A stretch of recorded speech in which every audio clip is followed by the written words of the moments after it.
That's awesome. All right, we'll go ahead and get started. Tonight, I wanted to cover the request for information regarding the FAA knowledge exam, and kind of what that's looking like at this point. So I will post a link to it real quick. Let's see. And it's a PDF, so if you click on it, it is going to download a PDF. Let's see. Capture this. Okay. Sorry for not having this ready to go right off the bat, but all right. So if you click that, that'll open up the RFI or the request for information. And the gist of it is, guys, is that the FAA is currently developing the knowledge exam between themselves and their stakeholders. I'm not 100% sure who those stakeholders are, but I do know, at least from our standpoint, we have not seen or heard any kind of request for collaboration from CBOs. That's not to say that they're not tapping the AMA or anybody like that, but there's not been any public request for that. So in regards to the RFI, the gist of it is that it's more regarding the administration of the tests by third parties. So basically by responding to the questions and kind of setting up the field for an organization, they can be administrators of the exam.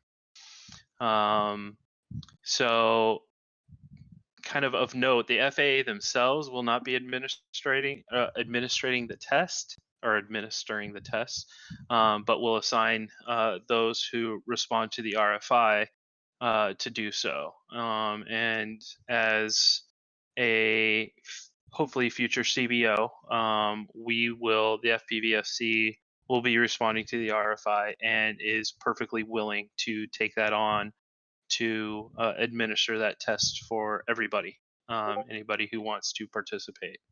CBO is a community-based organization, and kind of from that, the FAA has set up CBOs to basically you need to either be a part of or fly by the rules of a CBO.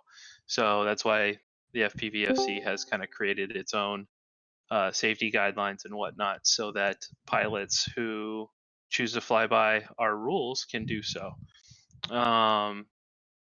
So the big points here that I kind of want to cover, if you've pulled that stuff up, are there's a lot to read there, kind of what they are doing and what they're looking for from the designees, but the big points come down towards the bottom with the questions.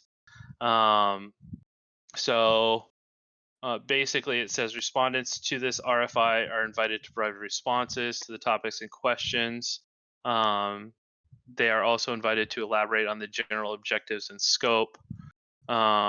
Responses received will be reviewed by the FAA to determine which respondents, if any, warrant follow-up discussions in terms of being able to administer the tests. So, I mean, first up, I mean, there's several questions here, but some of them are pretty basic. But the big ones are going to be, what do you consider to be the most effective model for administering the training and testing content? So, we haven't seen any test questions or any study guides yet, so they haven't released any of that yet. Say, Josh, how about we back up just a tiny bit and ask everybody, what do they think about the FPV Freedom Coalition being an administrator of the test? Is that something that sounds like a good idea? Should we be pursuing that? Would it benefit the FPV community to have us be the people administering the tests? And basically the FAA is saying, hey, we know we've been asked to do this test, but that takes time and money and effort, and we're going to have everybody else take care of that for us. So should the FPVFC be one of those people doing that? I'd say 100% yes. Just right off the bat, you guys should definitely like try to be the main focal point of that, seeing as you guys have the raw information to go with that could keep other people safe. I'll just leave it at that. Sure. And if so, what are your concerns if the FPVFC didn't become an administrator of one of these tests? Are you afraid of other places? 100%. Those people don't understand where this sport derived from, so they're not going to know where to take it, unlike you guys. Okay, fair enough. I'm a loud enough voice. We need a voice. Okay. So now, kind of along that same line, keep in mind that the FPVFC, in regards to partnering with the FAA to administer the tests, we wouldn't and wouldn't ask. Not that we could ask, but the FAA is not going to be paying us anything or reimbursing us anything to hold that test. So it's going to be kind of our own volition to host that for the community, which we're totally down to do. Dan has quite a bit of experience with some of the testing solutions, so we're definitely going to be tapping him and a couple other folks to kind of help us with that. But yeah, they're not providing any kind of aid or anything. It's basically up to us to fund and administer that test. So yeah, so if you look at that, go if you look at that PDF document, they talk about online learning management systems. So if any of you have been in college recently, you've probably used something like Moodle or Blackboard, and they'll release the test in a way that's compatible with those kinds of systems. I'd say some suggested donations of sorts, not per test, but just as like something that could be offered through the community, so third-party people could just dump a ton of money in, rather than individuals stressing about paying like $5, $10, $15. Make it like that could be like a suggested like $5, suggested 10 or 15. Although if you made it like an open pool where the community could dump money into keeping people safe, I think that would keep your guys' doors open, and everything flying high. Okay, that's a great suggestion. Thank you. Pardon me while I'm just jotting down some notes. Yeah, Josh is busy here trying to both run this meeting and take notes at the same time. So wish him luck. Well, I'm trying to refrain from typing on my your super loud keyboard.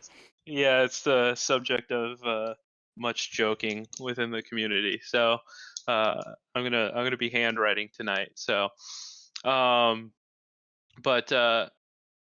secondary, the FAA is going to, to people that it assigns as its designees to administer the test, they're going to be providing the test in whatever form that takes. I'm sure for us, it will need to be converted. So, and beyond that, they are going to be publishing study guides and providing those to its designees as well. So if we are chosen, which would be the expectation, we will be providing that. Now, my personal opinion is, and I think others would agree with me, is depending on what that training material content looks like, would you be opposed to us, the FPVFC, modifying that training content to make it clearer, more understandable, more in layman's terms, etc.? Okay. Just want to check. This is for the Part 107 exam, right? No, this is not Part 107. The FAA has been asked by the Reauthorization Act to create a test for all recreational pilots. Yep. Oh, okay. So this will be for recreational only. This has nothing to do with commercial. They have, the Part 107. The Part 107 will have its own exam. In terms of like a ham test, yes, it's probably going to be similar to that. So like the ham test, we will, provide the study guides and whatnot so that you can, definitely study up before you take it. That way, you're not guaranteed, but more likely to pass. So now, secondary to all of this comes kind of a data handling structure. So kind of in regards to that, I don't know how many of you are actual members, and that doesn't matter, but keep in mind that when you take this test, the FPVC or FPVFC or any other administrator of this test will be required to hold a certain amount of personal data. Number one, whether you passed or failed the test. Number two, whatever identifying information that the FAA will require. We're hoping it's very minimal. Our thought process to this point has been basically an email address and your FAA registration number that can be linked to the exam. Anything more than that, I don't think we need nor want. But from a personal information level, does that sound comfortable to everybody?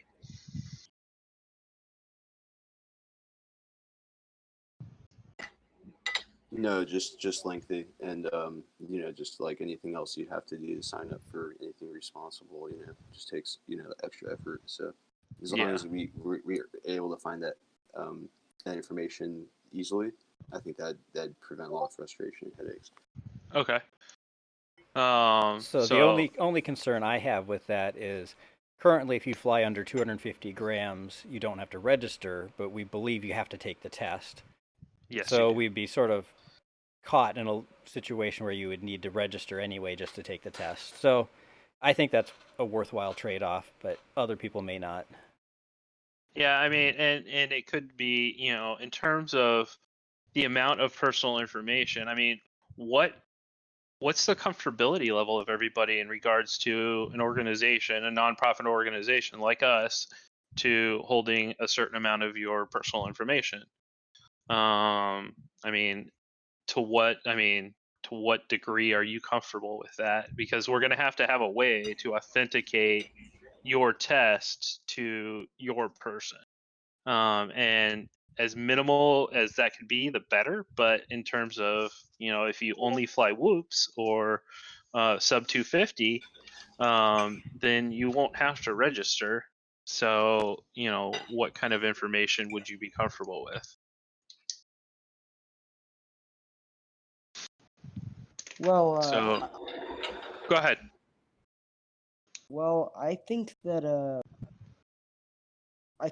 ideally it would be just an email or phone number, but I think for identification purposes, I think it might be better to have other too. But I think at least for me, what's comfortable right now is just email and phone number and just the FAA account, I guess. Okay. All right. Now, also keep in mind that this system, this data system that we will have to develop, will have to be able to, if the FAA or law enforcement makes requests to validate a particular person's that they pass the test, we will be required to provide that. So just want to make sure everybody's kind of comfortable with that. So in terms of the training and testing content, obviously they definitely make reference in the document to online registration or online exam taking, as Dan was saying, as opposed to have to be going to a dedicated site or whatnot to take that exam. I think that's the easiest way to reach people anyway. So that'll be something that will make it easier for everybody. Let's see. There were no questions on there either that I was a little interesting to see, that there's nothing on there about stopping people from cheating or impersonating somebody else or taking the test on somebody else's behalf. So They don't seem to be too concerned about that at this point. No, I mean, I think honestly, at this point, that they are trying to get people engaged in it. So, I didn't see anything regarding that, and that's something that we think of, especially with remote identification and spoofing, but it's maybe not something that's on their mind right now. So follow up to that, we don't know at this point whether it will be a recurrent test or if it's a one and done kind of thing. So as an example, the Part 107, I believe it's every 2 years you have to take a recurrent exam to maintain your 107 license, so, or certification. So we're estimating that it will be similar. One and done would definitely be the best, but not sure how that's going to roll out. So just be prepared from that side. You guys have to reset your driver's license theory test every now and then, or is it just unique to flying toys? So our driver's license in the States depends on states. So I live in Arizona. I don't have to renew mine until I turn 65. I think I have to get a new license every, gosh, what is it, 5 or 10 years, but you don't have to do a new test or anything. You basically just go get a new picture taken, get a new card. That's about it. Yeah. So they're saying basically that these toys are far more dangerous than 2-ton automobiles screaming down the freeway at 70 miles an hour. I'd say that's a bold-faced lie. I mean, cars are the most dangerous thing there is, hands down. Every now and then flying around plastic compared to the dangers of constant car vehicles and people that probably just got killed while we're talking about this is, very different. Although it can become safer, I agree.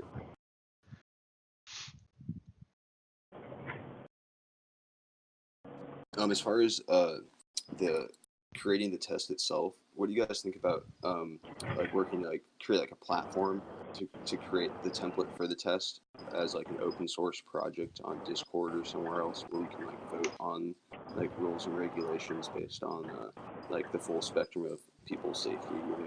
Well, here's the thing: is that we're not going to be creating the test. The FAA is currently creating the test. So, you guys said you guys were responsible for adding to it or something like that. No, so let me back up here a little bit and give you a little history. When the reauthorization first came out, we were expecting that both the FAA, its shareholders, and I put that in air quotes, and community-based organizations would be assisting with creating the test. And we have reached out multiple times to the FAA in regards to helping create the test. Revise it and stuff.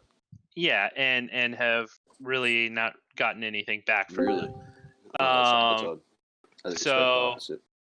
So from that standpoint, they've already announced that they are creating the test, and Dave, who is our president, went to the DAC meeting a couple was it a month ago or 2 months ago, and talked to some folks from the FAA, and they said that they were already working on it.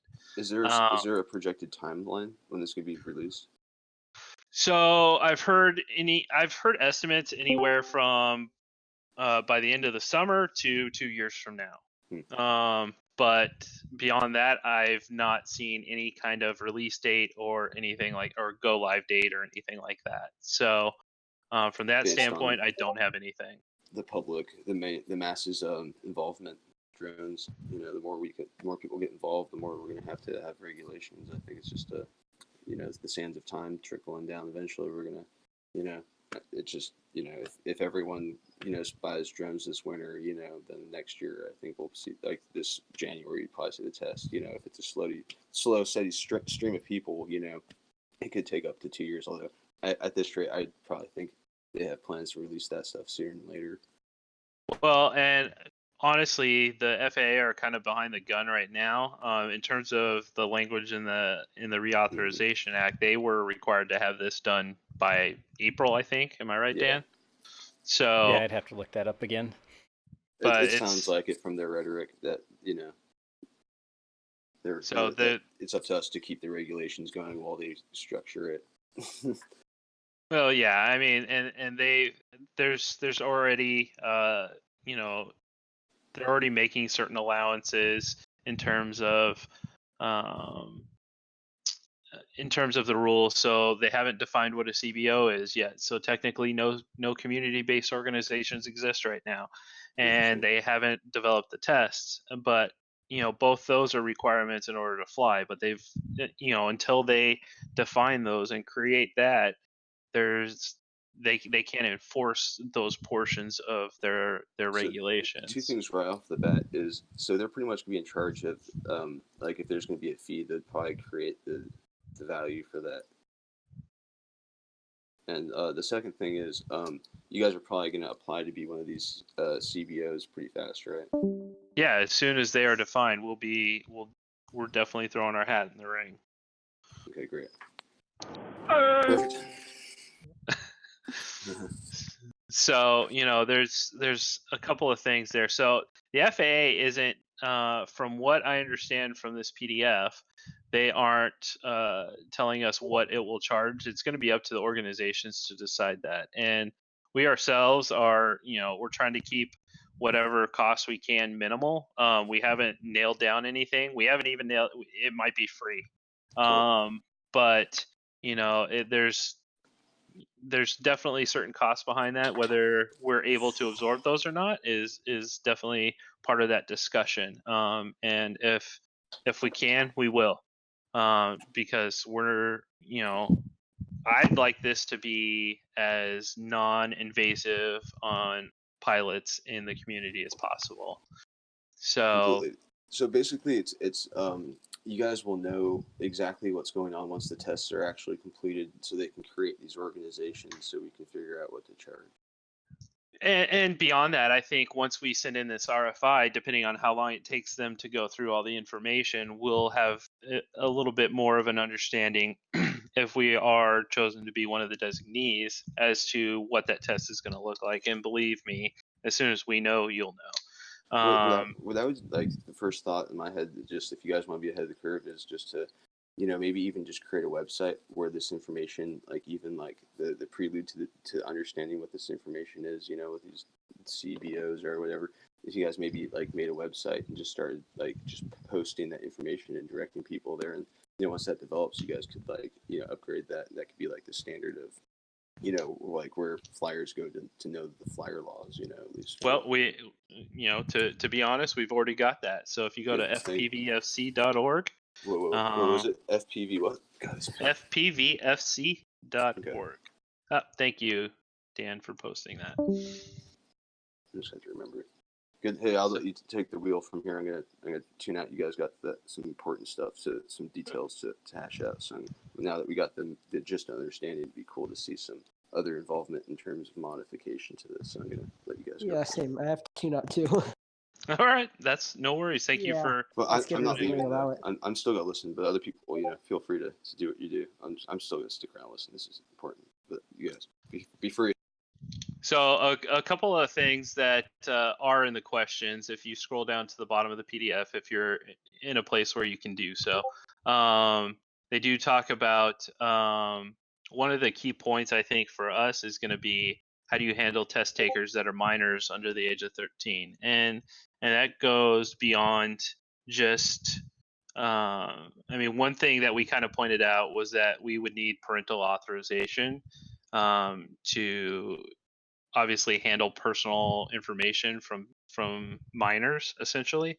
But beyond that, how best to modify the test to maybe not modify, but I guess present the information in a way that somebody under the age of 13 could understand it easily. What are your thoughts on that? Because that's going to be a big point for, parents who want to FPV with their kids, or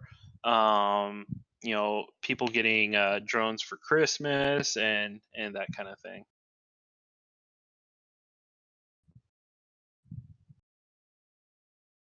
Anybody? Okay. We've got a lot of muted microphones and quiet people here tonight. I know. We've got tons of folks in here. Which is awesome. Listening. Yeah. Just feel free to speak up if you've got some ideas. I mean, for us, it's been a while since I was 13. So, how best do 13-year-olds present or absorb information? Not at all. Not at all. Okay, that's one way. Real quick, I don't can you think hear me? that's fair. I think a Yes, lot I of them can. absorb a lot better than we do. Yeah. If for no other reason, then they're young minds and how much they are able to take on new information. I was going to actually speak in reference to that when I discovered my mic was muted, as you so eloquently pointed out. And honestly, I don't think the verbiage for that should be a big deal. I think we should just do it and not worry about an age limit, because if it's important to these guys, they're going to learn it. They take on much more abstract concepts in school anymore than what we should be required to pass this test. If the test is on the level of like a 107 or something, then that honestly warrants a whole nother discussion. So. Yeah, absolutely. I would agree with you, Josh. I honestly think, above all, it needs to be easily managed in terms of the level of information it's getting or giving, and the ease of the test. Otherwise, it's going to become a bottleneck to the hobby, both for multi-rotors and for fixed wing. So. Yeah, the only real concern with people under 13 is there's different laws about what information we can store and all of that kind of stuff. But if we only needed to require their FAA number and an email address, then maybe we don't have to worry about it. Yeah, and the COPA, yeah, that's definitely something we're looking into. So we understand it's dealing with the COPA requirements, but beyond that, I think the biggest part for me beyond that is just making sure that it's understood by all to the best of their ability. And some of that will again flow back onto us to provide training materials that are easily understood. Yeah, that shouldn't. I don't think that's going to be. At least the feeling I get is that's not going to be a huge deal. The biggest thing they want to be able to do, you can't enforce something if you can't prove some level of education. And by making us take some test, even if it had nothing to do with flying whatsoever, just the fact that you'd be agreeing to it and putting some piece of identifiable information with it, they can now hold you accountable. And I didn't know that doesn't fly, is what it amounts to. Yeah, I understand that, and I would agree with you. And I think it's kind of twofold. Number one, they're requiring it as being able to fly. So if you're caught without your information and you're out flying, that could be a hassle, number one. And number two, absolutely, I think by agreeing to take the test and actually taking the test, you're kind of agreeing to that level of accountability as well. That's very eloquently put. So let's see. So the other thing is along with the exam, and I kind of just mentioned it, but once you take that, and you will be required to carry on your person when you are flying proof of passage of that exam. So to me, one of the things that they talk about is issuing that proof and what form would be what form that would take and what information would be included, and kind of going back to the aforementioned information that we would be requiring or we would have to require would be your FAA registration number, your person, your name, and possibly your email address, with some identification that you took the test with the FPVFC, so that if they need to kind of follow that up or request information or verification that you did indeed pass that there's enough information there that they could request that information. So I know, right? You're going to need a wallet just for all your RC certifications. So, Dan, am I missing anything? No, I think that sounds really good. So over the next couple of days, we are going to be dropping some of these questions on the Facebook, just for people to kind of comment on them.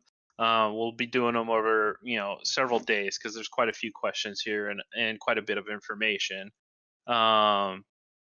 So, now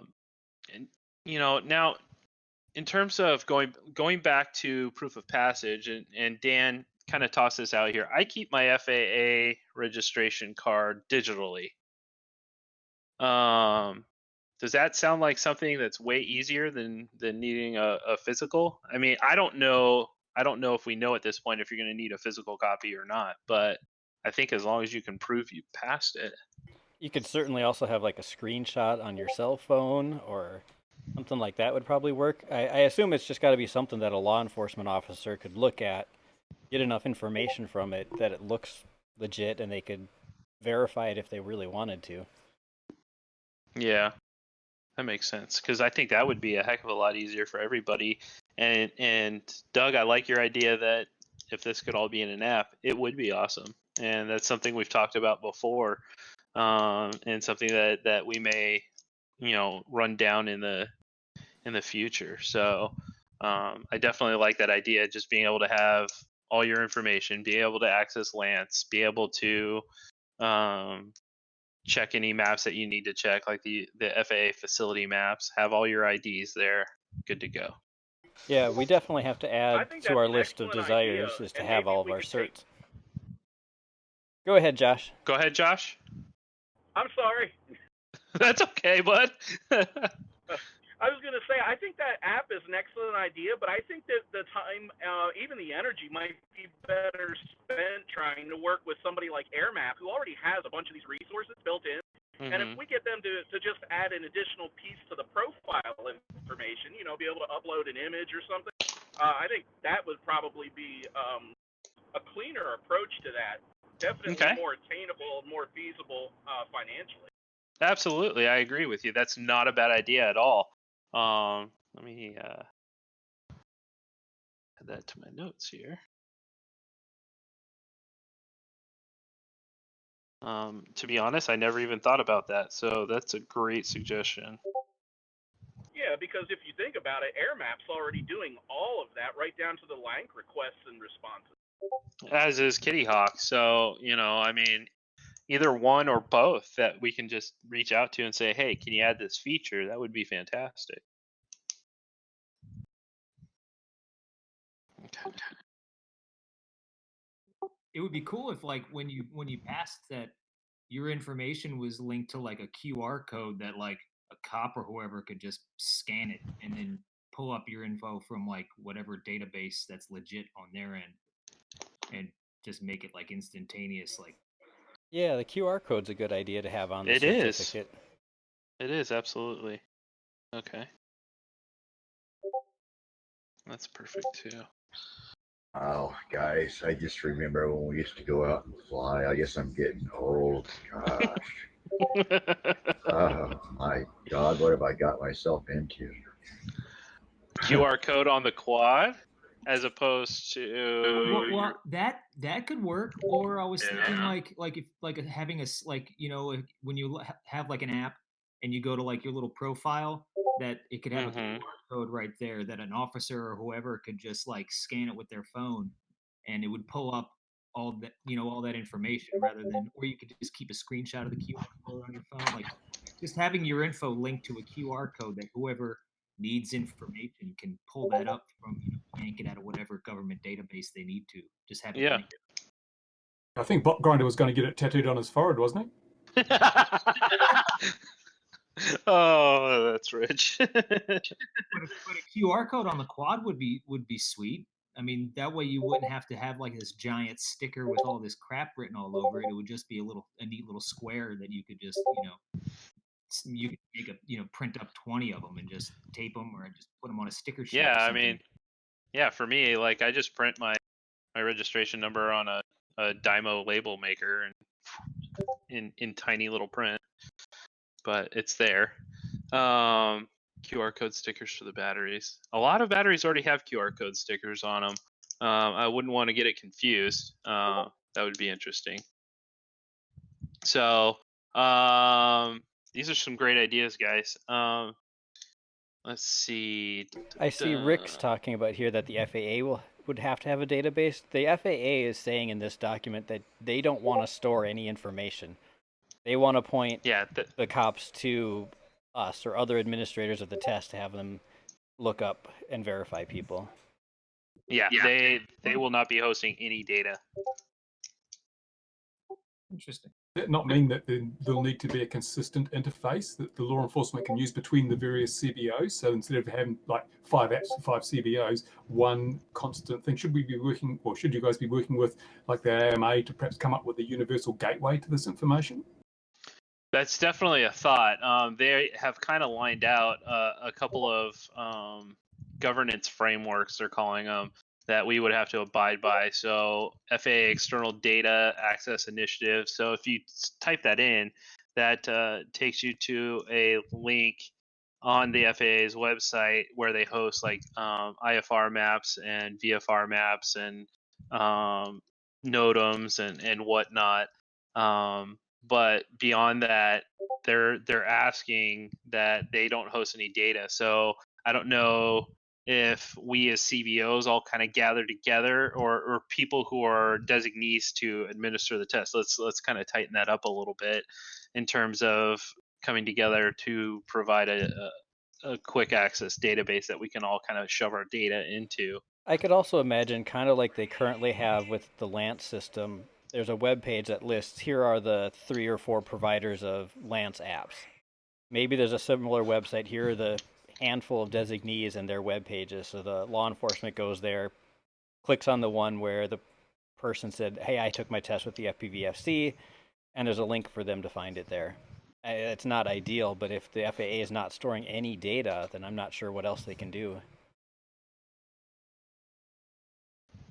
Yeah, I mean, we're gonna have to figure out what that's gonna look like, and I'm sure the FAA will provide some more information on that. But the key point that I want to make sure is that we're handling data correctly. So I don't want Joe Schmo from the street being able to look up, hey, is the guy down the street, what's his information, that kind of stuff. That's not what it's about. It's about providing the access to the right people. So I remember there being some sort of regulation about like writing, like actually being like law actually to like write your name and address on your drone or something like that. From last I heard, like on the back side of it. What are some of the? I think we've all kind of forgot about that, or is it still? It's just your registration, your FAA registration. So if you're a recreational pilot, you do have to register at Drone Zone, and it does need to be on your aircraft. It's not just your multi-rotor. If you fly fixed wing, it has to be on there too, and it has to be. Start making some 3D printed holders for these. I don't want to see people be getting in trouble. You know what I mean? Well, I mean, a lot of like folks like me, I print them on little labels, like the little label makers you can get at the store, and just stick them on. Dude, they do have a business doing that for other people, and just it wouldn't take much in postage. Maybe that could be like part of your guys' OBO or CBO is printing people like information stickers just to be helpful. Like just like they could custom. Okay. Maybe it's just like, me. I don't feel like that needs to be rocket science. I mean, you can go to Staples and get some, laminator pockets, and I mean, like if you were really that worried about it, and the label stock is, you get the Avery 8150 or whatever the hell they are. Mm-hmm. Yeah, you can do that, and I mean, or you can use a paint marker, or as long as it's on there, they don't care how it's on there. As long as it's on there and it's visible. So, and it has to be on the outside of the aircraft, can't be on the inside, can't be in the battery bay. It has to be visible without having to touch the quad. And that's awesome. It prevents them from being, it's like it's like grandfathering in the old system. If it's on the outside and it has to be like written, and that's law, then they can't like start putting it inside the chips, and being able to scan them and stuff like that. That keep people's privacy, a little bit safer. And that's just what I wanted to say about that. Yeah, you're fine. I'm not really too concerned about the stickers or the 3D printed things either. Just that very awareness within itself, kind of keep the sport safe. And just kind of funny, like, hey, we gotta keep this part on here that we totally all forgot, just so like, we gotta keep it there so they don't say we gotta put that part in a chip and you guys get this thing scanned 24/7, 365 from satellites. That's all of it. That demonstrates something. Right, and just to your point, there are from that standpoint, remote ID is a thing, and will be a thing. To what degree, we still don't know yet, but there will be a degree of that. So on a positive note, I think if they were to be nice to us, they could release that technology with the. I don't know if I should really say the technology to put receivers like for our hobby, on satellites. So if they're pinging where our location is, at least we can fly anywhere there's a satellite. It's just video transmit. Anyhow, it'd be pretty cool to put some 4K through satellite eventually too. So you guys can work on that. Anyhow, there's the ball. All right. So any other? I'm going to kind of wrap this up. Any questions, concerns?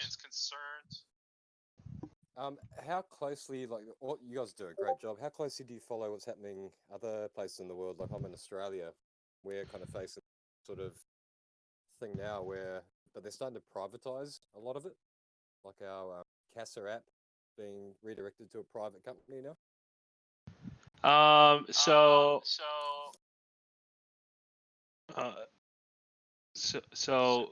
in terms of Raven, can you mute your mic real quick? Sorry. That's okay. So in terms of monitoring what's going on in the rest of the world, I would say that we do monitor some of that. We don't monitor it at this point. We're not monitoring it to the degree that we do in the U.S. We just watch Bruce's videos, and then we know everything. But we do follow some of that, and I mean, even some of our stuff is kind of being pushed towards privatization. So, like the Before You Fly app is now being developed by Kitty Hawk, or has been re-released by the FAA, but with Kitty Hawk's assistance. The Lance apps the FAA is not sponsoring those. Places like Kitty Hawk and AirMap are. So there's definitely some privatization of that, and this knowledge exam is kind of along those same lines. The FAA is not doing it; they're asking other people to do it. So, but we did. Was it last meeting that we talked about international? Gosh, Dan? it sure seems like it was last meeting just a couple weeks ago. We were talking about. I think we were talking about international rules and how much we should pay attention to that and help with other organizations like us around the world. Yeah, and that's definitely something that would be down the road for us. But if you've got questions, feel free to ask. And I mean, I know for me and Dan and Dave are all research driven people. So if we don't know about it, we figure it out. So if you've got questions or need help interpreting stuff, we can definitely help out with that. So, but in terms of FPVFC Australia, I'd love to see that down the road. But right now, for us, it's about the U.S. and that's not to sound selfish. It's just what we can handle at this point. Yeah, no, exactly. Thanks for that. It's always good to know. I think yeah. If we sorry to interrupt, although I think if we started off first involving the whole world and made it like a world decision rather than an individual decision, then we could format it, make it safe, and then preeminently or whatever, establish that. So people trying to do funny things, and going, oh, we have to go to another country. it's already been established before they got there, and they already know how to be safe before other weird people say, hey, I'll give you a bunch of money and let us fly around and do horrible things. It's like we could have a set structure where people are like, what in the world's going on? They just go on their phone, Google it. It's like, oh, and they're like masters of the information. They could easily contact authorities and say, hey, look, we want these people not to do this over here, stuff like that. Anyhow, Yeah, you guys are awesome. worldwide regulations that are similar would be ideal. That way everybody would know what's going on. But on the flip side, we can't even get our countries to communicate without the drama. So, I think we're trying to do doing two that right things now. here where we're trying to set an example. We're based in the U.S. We're trying to help the U.S. regulations, and then we're hoping that we can set an example that the rest of the world can look at. But also, we just don't have enough people volunteering their time to be big enough to be able to cover the world. But it would be awesome if we could. Well, so we're kind of stuck. If we made a format that was like involving the world, so the world found us instead, like just I had a website that was like, for questions for the whole world about this, information, like, so everyone can involve themselves, like a forum, they can interject themselves into it. Then like we wouldn't even have to worry about like trying to campaign or anything like that. It'd just be like, the go-to like a Google, of like safety regulations. Anyhow, that was the main thought there, is to make it simple, not just like this hopeless lost cause. It'd be like the complete opposite. It'd be like the simple start, simple conclusion and point. Anyhow, you gotta start at a local level first though for any of that, and that's I think what you guys are trying to define the most, and that is the most important thing, because that's what's going to set the monetary value of the laws and how people respect those values. Anyhow, good work. Thank you. All right. So, any other questions, comments, concerns before I wrap this up? So first off, I see a couple people are typing. So while you guys are typing, first off, I want to thank everybody for being here. This has been one of our bigger meetings to date, and I love that you guys are all here, and we've gotten some great feedback from everybody involved. So first and foremost, thank you. We appreciate it. Everything that we work to do is for the community, and that's the biggest thing. So yeah, also thanks for being here, and definitely spread the word about the FPVFC. Get more people in these meetings, get more people to our Facebook and website, and the more we grow, the more impact we can have. Yep, and invite your friends and flying buddies, your crews. We'd love to have them. The more we get, the better off we'll all be. So with that, I thank you all, and I will go ahead and say goodnight.